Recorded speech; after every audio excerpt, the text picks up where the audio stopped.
Well, hello there, friends and family. So good to see you on this Sunday, March 29th. Let me show you something. What I got down at my feet here.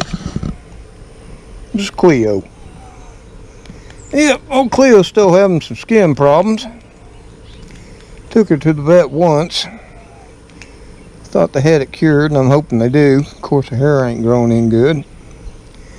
And I'd love to get her back to the vet. It's not going to be possible right now, so we have to do what we can here at the house. Of course, if anybody has any suggestions, I'm open to it. But Cleo's a lovable kitty.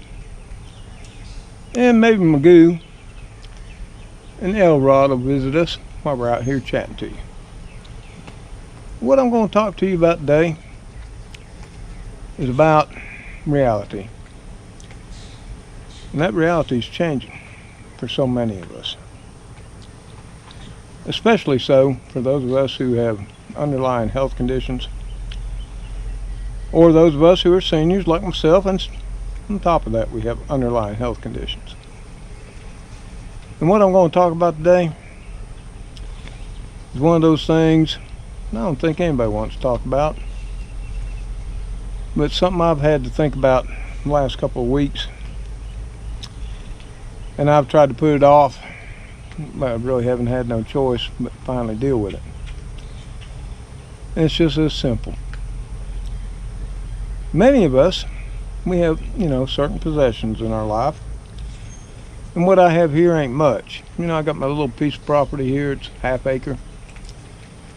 Got a little old wore out house, needs a bunch of work done to it, and I'm trying to get that done. And my plans this year will continue those repairs. And I had hoped to do all that prior to retirement,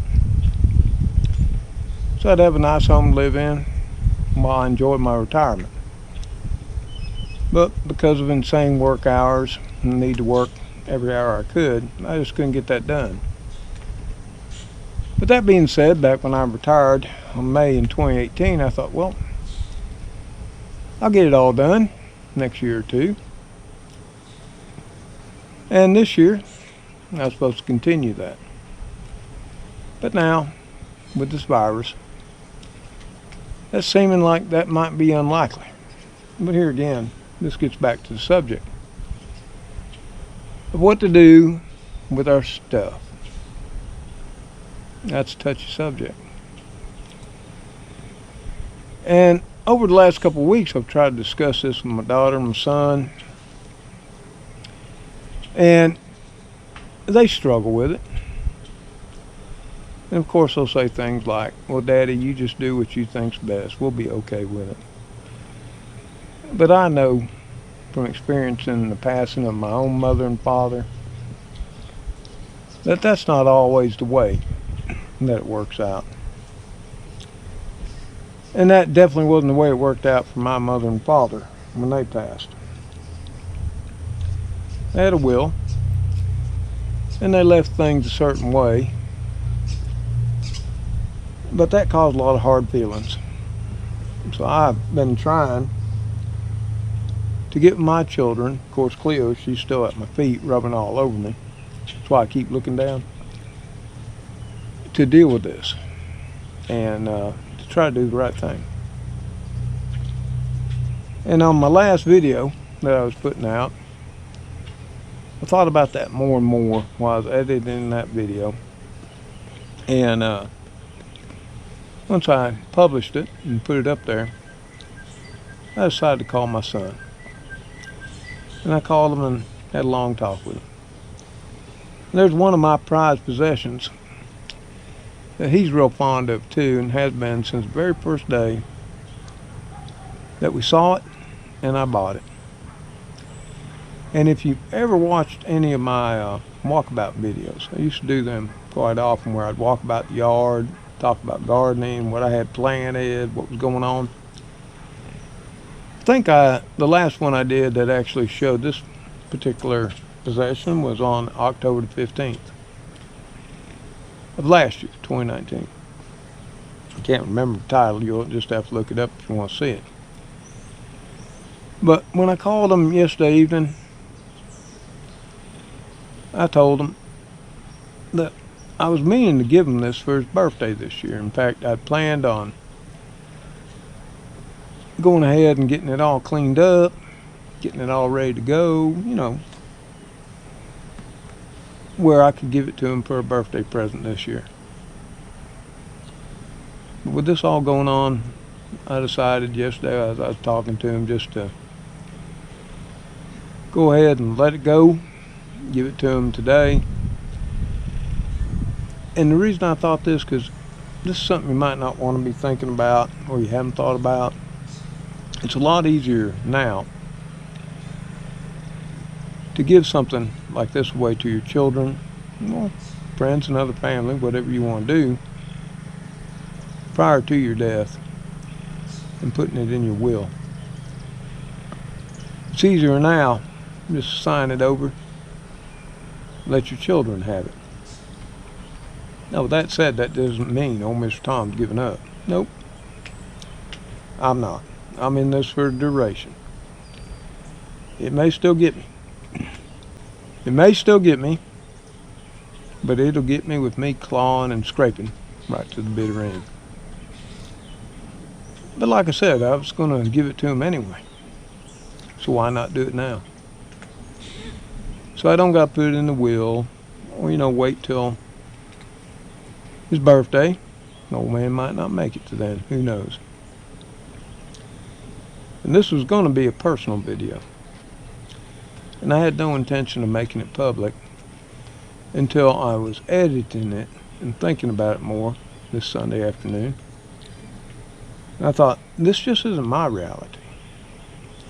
This is the reality of so many millions upon millions, billions on the face of the planet right now. As much as we don't like it, as much as we'd like to not talk about it, we need to. And we need to make it as easy on those we leave behind should that eventuality come. Oh, and while we're sitting here talking on the porch to you, let me show you who else showed up, because I know a lot of you like to see the kitties. And of course here we have Elrod. Come here, Elrod. Come on. Kitty, kitty, kitty. He's a little shy. Oh, Elrod there, he's a male kitty. And he's as lovable as he can be, but he tends to still be shy. He loves me to death though, trust me that. Tries to climb up the past leg, just so I'll hold him. Right now he's hungry and he's eating. So back to the subject at hand. Doing what you need to do with those things in your life instead of letting it be till it's too late. And what I'm about to show you, like I said, you could see the last time I showed it was back in October 15th on a walkabout video. I think it was a walkabout as it rains, what survives the drought. And then I think it's done a miracle to it.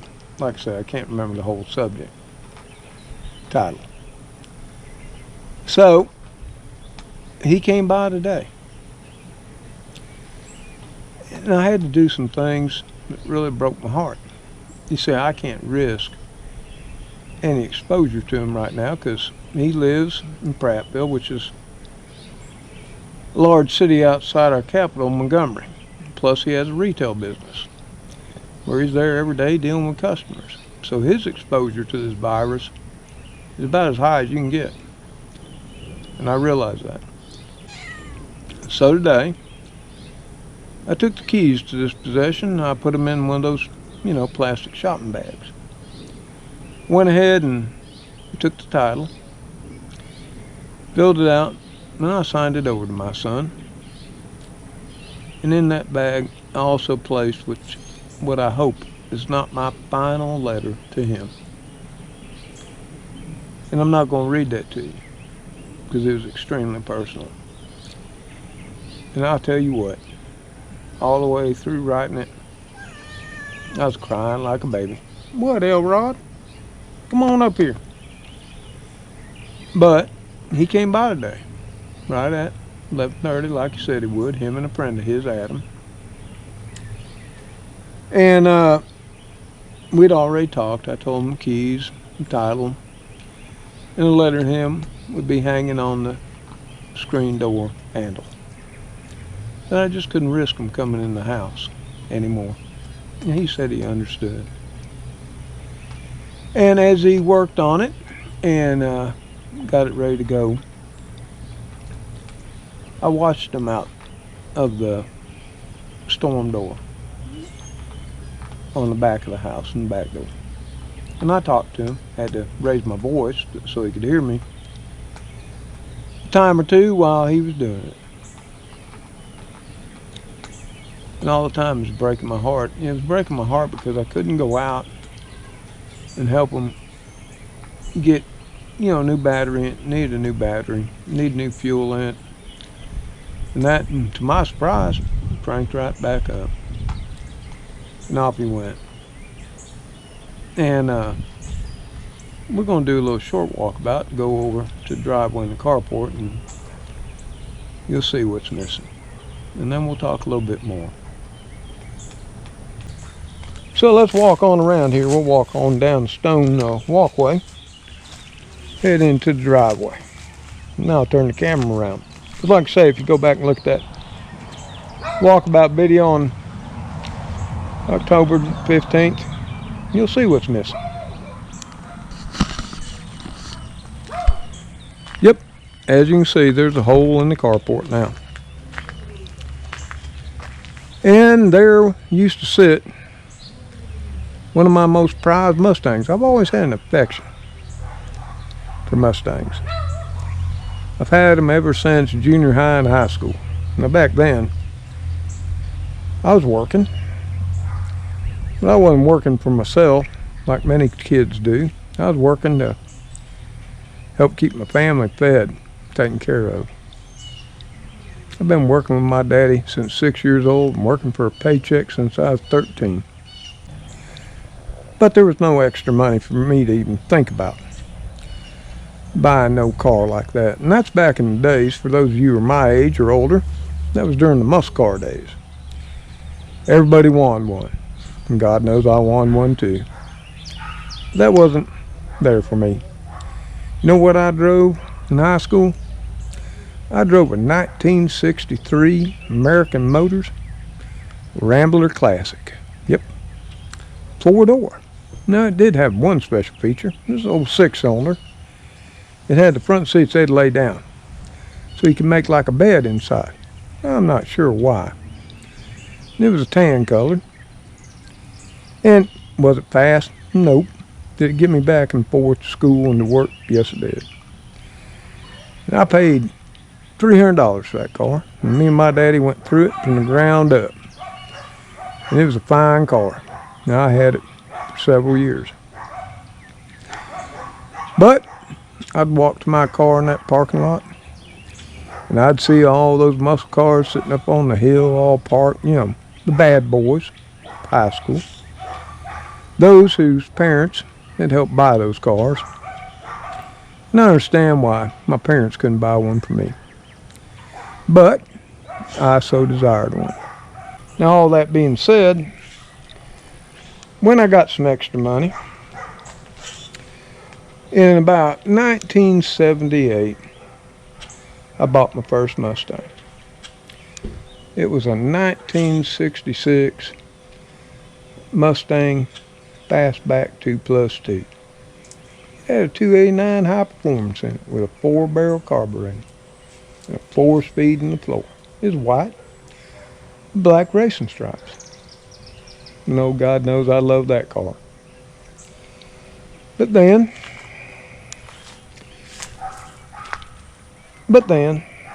something happened. The aerospace industry in Huntsville, Alabama collapsed. Can't remember why, but it did. And I just so happened to be working in that. And I lost my very first job ever in my life. And I tried to do everything I humanly possibly could to make my bills and provide for my wife. We hadn't been married but 2 years. And she's working. She worked out on the arsenal and still had a job. But her job didn't pay much back then. And we couldn't pay her bills off that. So I did, every job I could think of, cutting down trees, digging ditches, clearing ditches, whatever. Mechanic work. But eventually it came to the fact that we needed money. And outside, in our driveway, sat that Mustang. And even though she didn't want me to do it, and God bless Jan, she cried like a baby. The night I told her I was going to let it go, I went ahead, and over the next 2 weeks I sold that car off. But that's what you do. That's what a husband does, and that's what a daddy does. You do the right thing to provide for your wife and your family and your children. Was I sad? Yes, I was. And that's why I wanted to make this video today, was because I'm having to make those decisions again, not because I need to, but because I want to make them now. I want to make them now because it's easier now than waiting to put them in a piece of paper and have the kids deal with it after I'm gone. And that gets back to my Mustang. I love that car. My son was with me. In fact, he's the reason I bought it. And that was back in 2012. Yeah, it was a used car. It's only 2 years old though. And we'd been up to Auburn to buy groceries and things and all that, because that was back before my little small town had a neighborhood Walmart. So we either had to go to Auburn or Montgomery, and I always would rather go to Auburn and go to the Supercenter. It was on College Street up there in Auburn, Alabama, home of the Auburn Tigers. Now that being said, I'm a University of Alabama person, but I still love Auburn too, unless they're playing against Alabama. Then, you got to take, and you got to support where you put your money at. But we were up there. Once we got done, we were driving down College Street. And I was thinking about picking up another car. And as we drove by Carl Gregory, there it sat up in front.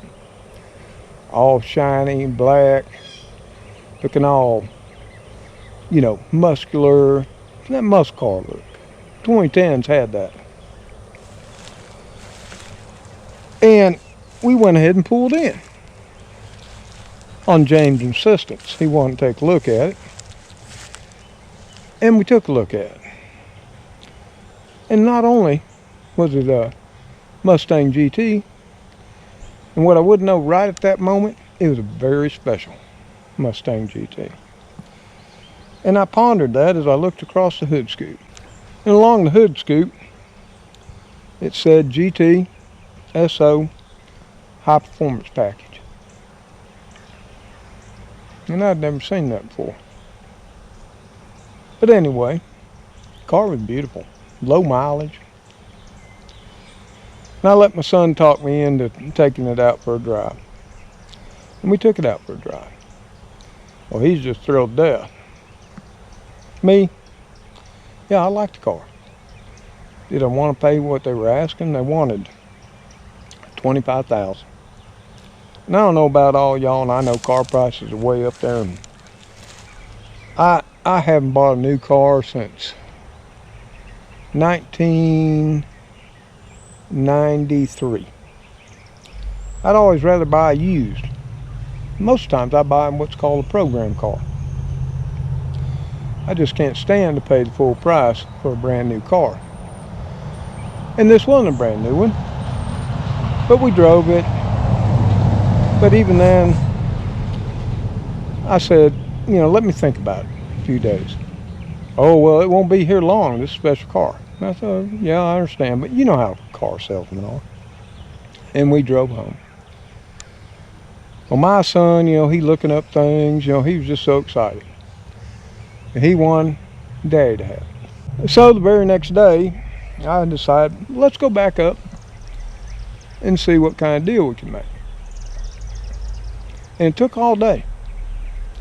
But I finally got him bargained down, because I got a haggle, to 19,000. I went ahead and put 6,000 down, financed the rest. I could have paid for it all right then, but decided I wouldn't at that time. Now I did go ahead and pay it off in the following year. And I love that car. And I drove that car back and forth to work when it was nice outside, and on the weekend. Other than that, I didn't. But my mother passed away in 2015, and I was driving the car then back and forth to work because my little white pony Mustang had some problems. I just couldn't figure out what was going on and why. And that was the one I drove to work most of the time. So I parked it, and I just recently bought a pewter colored bullet edition of a GT Mustang. But it was dirty, hadn't been washed. So I backed it up beside the white one, and I decided we'll pull the 2010 GT out and we'll take it up to North Carolina, because we had to go up there and deal with, all the things about your parents dying. Hence we get back to why I'm talking to you now. And that didn't go anywhere near the way I thought it was going to go. And I finally had to make the decision while I was up there.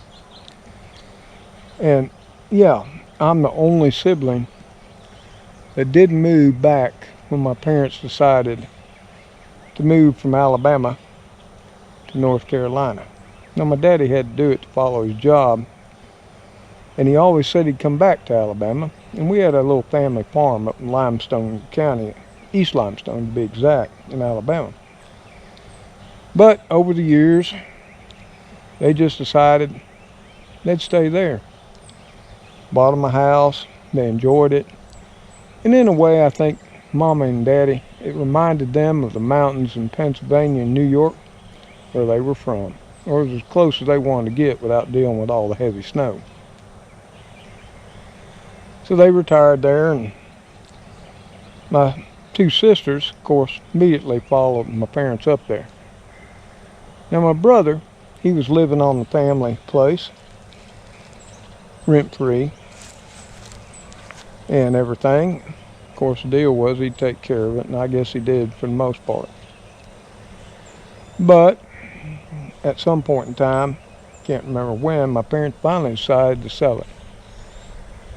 And of course, my daddy called me, and he said, son, I want to let you know, if you want it, the house and the home place is yours. Well, I had a house and property or two at the time that was here in my little small town. And I told him, no, Dad, you're retired now. You and Mom sell it and get what you can. Dad was adamant he wanted to give it to me because it was me and him that built that place. But I still said, no, Pop, I'm not moving back. I've got a job down here, commitments I've made. I just stay here. I think it's best y'all sell it. Take the money to help in your retirement. So that's exactly what happened. And of course, then my brother moved up to North Carolina to live with my parents. And so the house that my father had bought and my mother, when Daddy passed in 2005, I also was in contact with my mother and siblings, and it didn't go nowhere near the way my daddy had explained it to me. And my daddy and I, we were extremely close. I mean, Lord, you get close. Not because I was just a son, but my daddy and I, we had worked together hand in hand, back to back, since the winter of me being 6 years old. And we'd always stayed in contact, even though I lived so far away here in Alabama. We talked to each other at least twice a week, every week, if not more, right up to the week before he passed. And even though he had all kinds of health problems, the week before he passed, he didn't sound like a man that was going to die the very next week. But he did. And another thing about my father's passing was, he had called me a few weeks before that, talked about the same things I'm talking to you about now. But he asked me to make a promise to him, because Daddy had Parkinson's really bad. I mean, oh, poor man looked like he was shaking apart. He had Alzheimer's. He had a severe lung problem, because back in the 80s, he was involved in an industrial accident that pretty much burned and took out 75% of his lung capacity. So he'd been fighting that since then. That don't mean Daddy became disabled. He worked right up till he was 65. And understand, Daddy passed when he was 68. But anyway, I was executor of the will, had a copy of the will. But Daddy made me promise that if it got really bad, and he was adamant about this, he said, I don't want you to come and see me like that, son. And I said, but Daddy, I gotta come and see you. I gotta be there with you. I don't want you to go without me seeing you. He says, you got to promise, son. And during that phone call, he kept doing it. Now, let me tell you something about my daddy. He didn't make too many promises in life, and people knew that. But when he made one, everybody knew. You could take that to the bank and count your life on it. And if I never learned anything about my daddy, which I did, so many things, that was the way I am. My children will tell you. My friends, my family. Old Tom, he don't promise a whole lot. But if you can get him to promise, he'll die trying to make that promise good.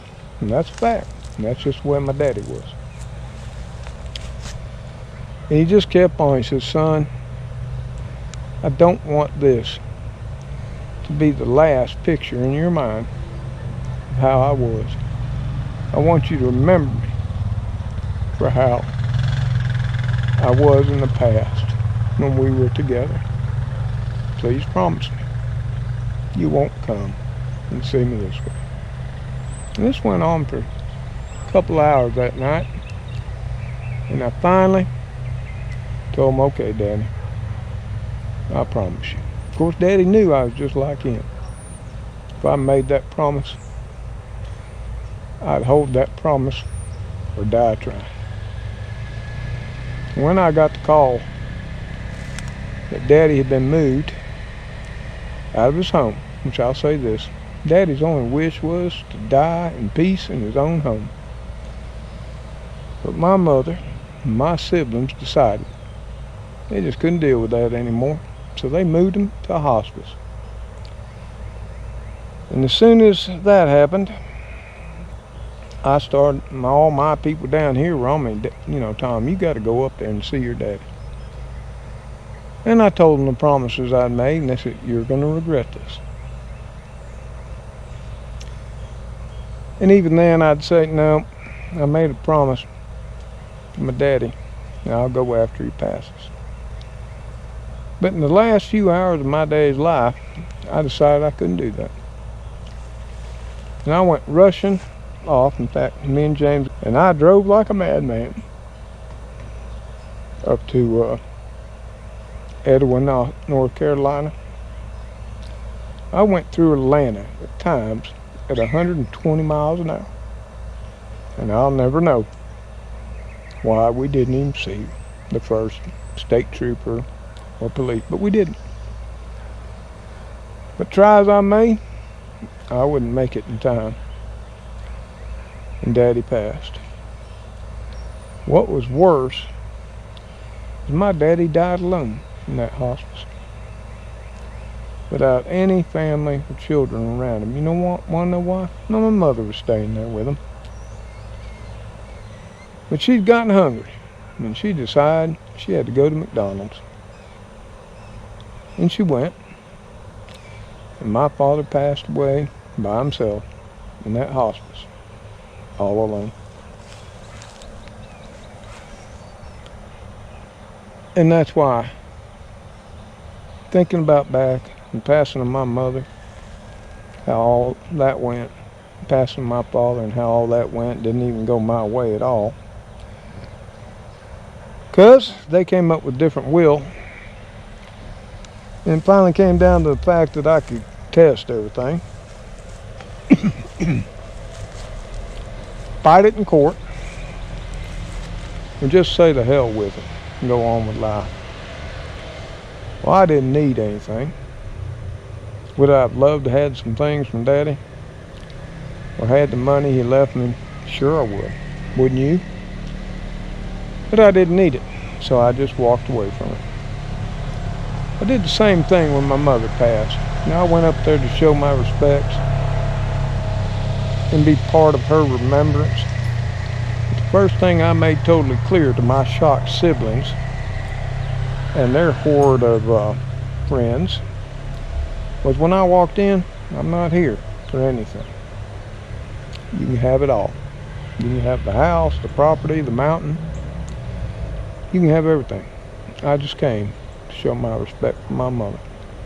And when that's done, I'll be leaving.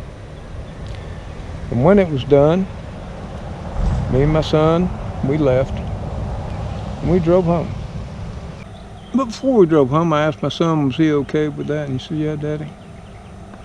They're just a bunch of greedy people. Let's head on back. We don't need this. And that's what we did. So that gets back to the time now. How can we make it easier? Should we not make it through this? We can make it easier right now by taking our stuff, whether we were going to give it in our wills or what, and doing it now. And that's the decision I made yesterday, and the decision I will continue to make through the next coming days and weeks. Now I still have a will for anything that's left over. Now I don't have no fear that my son or my daughter are going to come here and kick the old man out of his house or his property. If that's your fear, then I'm sorry for you, and hopefully your children won't think that way. But I'm going to go ahead and get my affairs in order now, where on the eventuality that the little old man don't make it, it's taken care of, and I can feel good about it. Now today, when my son was here, getting that car ready to go with his friend Adam, they were just right outside in the carport. And me and my son have worked together for years. And I so desired to go out there and help him get it going. And before he left, I wanted a big hug. But I couldn't take the chance. And I could tell my son was having a hard time dealing with this today too. He didn't even want to come close to the door. I felt so bad for him, not so much for me. But after he left, I gave him an hour or two, and I gave him a call. Just make sure the car drove home just fine. Everything go over a few other things. and everything. Told him make sure he gives me a call every day, because I don't want to die of this suddenly and be here stinking up the whole house, and that's just the reality of things. And like I said, the first part of this video, this is real personal, and I hope y'all understand that today. But the reason I switched this from a private video to a public video is not to garner sympathy from anybody or have anybody worry about me. It's so maybe some of you will think about the changing reality we all face today. May not like it, may not be something we ever thought we'd face. God knows I didn't. But it is what it is, like I've said a million times before in my life, because I'm a realist. I'm not an optimist or a pessimist. I remember what my daddy said when I was sitting in the kitchen, at the kitchen table, with him and my mother, and I was about to leave home for the first time in my life. And there was a green duffel bag sitting on that floor. And my daddy and my mama knew that once I left out of that house, there was a real good chance their son wasn't coming home. My dad was career military. He knew it better than anyone. Not to mention we watched the CBS Nightly News, Walter Cronkite back then. And back then was the Vietnam War. Now, I didn't make the Vietnam War. My service would be in other areas, in other service to our great country. I didn't spend a whole lot of time in the regular military. I chose a different path, and I'll leave it at that. But he still knew that day, that night, that me may not be coming home. But I did come home, and I went on with my life. And that's the big reason I switched this from private to public. We got to face this new reality that we're all dealing with. A lot of it's not easy, and a lot of it's extremely hard. And it's not about sadness. It's about doing the right thing for ourselves and our loved ones. And I hope with that y'all understand. Today I'm not going to go over the numbers. I think all of you know, so far they're not getting better. And I think we're all praying and hoping and doing whatever we can, or at least that's my belief. And I do hope this video, if nothing more, makes you think about these things, as unpleasant a reality as it may be. And maybe some of you, well, like me, decide it's easier now to get it taken care of than it is to wait for an attorney and a piece of paper to deal with the effects of your passing. Now, all that being said, I really didn't know how this was all going to go today. I didn't plan the video, except as, like I said, it's a private one, so you just have to deal with that sort of a little bit all around the place.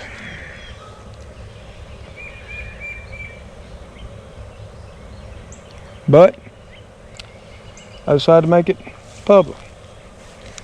And it's about to be out there for y'all. And I hope to some it helps you with decisions you're making in your life. For others, if you're still not becoming adjusted to our new reality and struggling with this, oh well, maybe it'll make you think. You see, all I can do is tell you what's happening in my life, the decisions I'm making, my reality here in a little bitty rural town in South Alabama.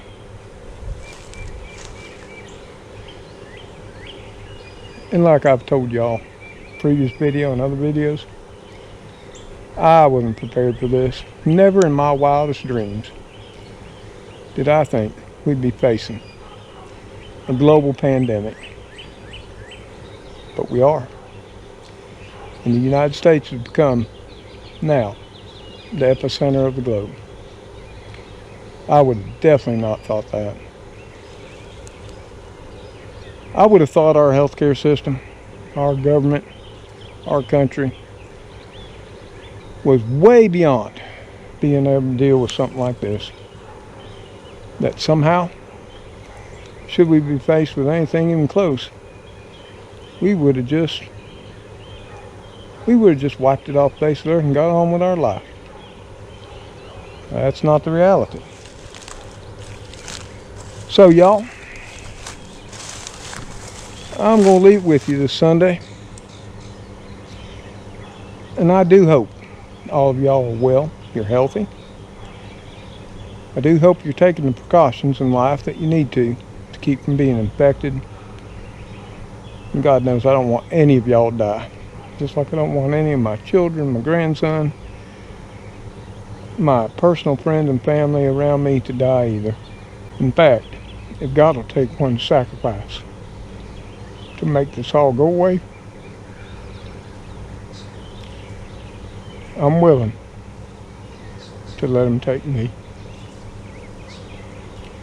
And I think every parent out there is willing that it would save their children, their grandchildren, and their family, they'd make that same sacrifice too. And I know that's hard.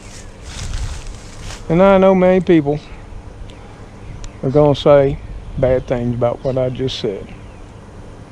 Like I said, it's not about giving up. It's not about losing hope. It's not about not having faith or trust in God, Jesus, or any other faith out there. It's about reality. And that's the man I am. And I'm dealing with my reality the best way I can. Is it the right way? Is it the way you're dealing with it? Or the way I can advise you to deal with it? No. All I can do is come on here and show you the way I'm dealing with it. So, as always, folks, I want all of y'all to be taking all the care in the world. I want you to practice every precaution. Please think. It only takes one mistake and you're infected, possibly die. And as always, I'll be praying and I'll be asking God for his forgiveness, for him to save us all. And may God bless each and every one of you and your families on this day and all the days that we live. And with that, I wish you all goodbye for now. I'm going to take it on in the house, and I'm going to re-edit the video. Like I said, I'm going to publish it public. Later all.